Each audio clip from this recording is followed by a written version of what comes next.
Hello,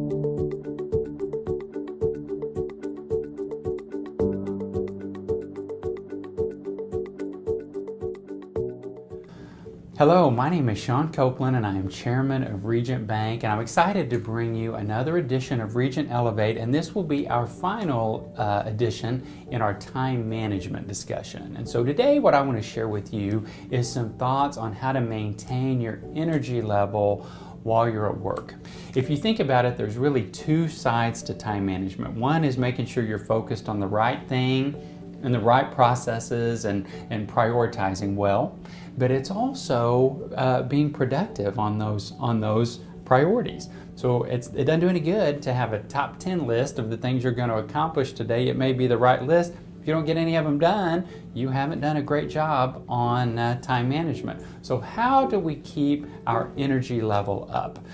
First and foremost, I think it's important to determine when your energy level is the highest. Now, this is different for all of us. I am an early morning person. When I am the best is first thing in the morning. When I wake up, I think better, I have a lot of energy.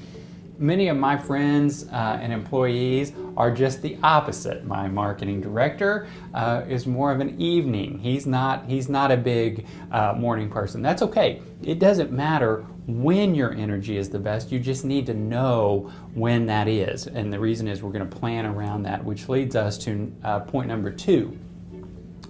Point number two is we want you to complete your most important and critical tasks when your energy is the highest, okay? So for me, I need to attack things first thing in the morning. I typically handle the most difficult tasks that I have first thing in the morning, and whatever I feel like is the most important thing I need to do that day, I hit it first thing because that's when I am the freshest and I am the sharpest.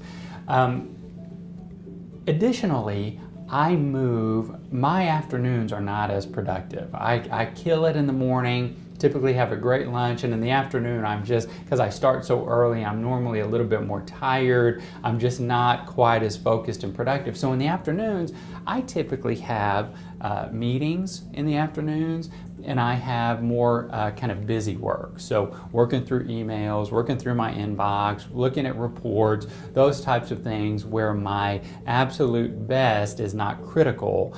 In the morning, I'm meeting with clients, I'm meeting with prospects, meeting with my team, creating strategy, developing our marketing plan, those things that really take a lot of creativity.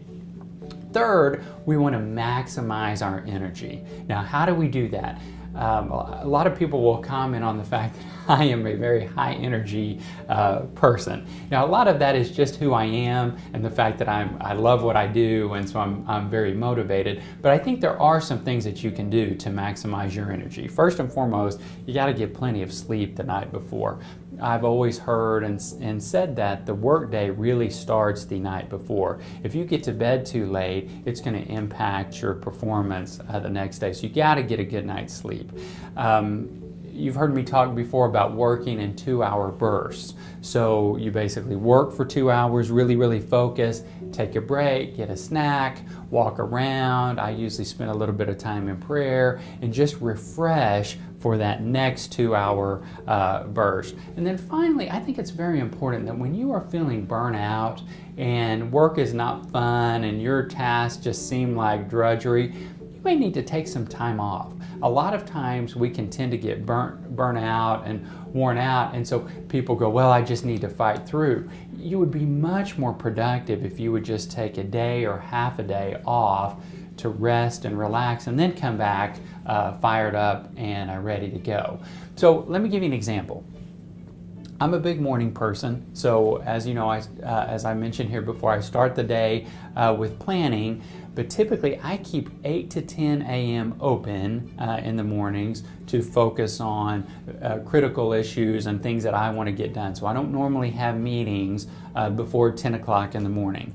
And then I'll usually tackle my toughest assignment early, make client calls early, and then as I mentioned, I put meetings and busy work later. I do a lot of client contacts, so many times I'll have an early breakfast and I'll have a lunch every day because you've got to eat no matter what, and that's a way for me to connect with my clients without taking time out of my work day or their work day.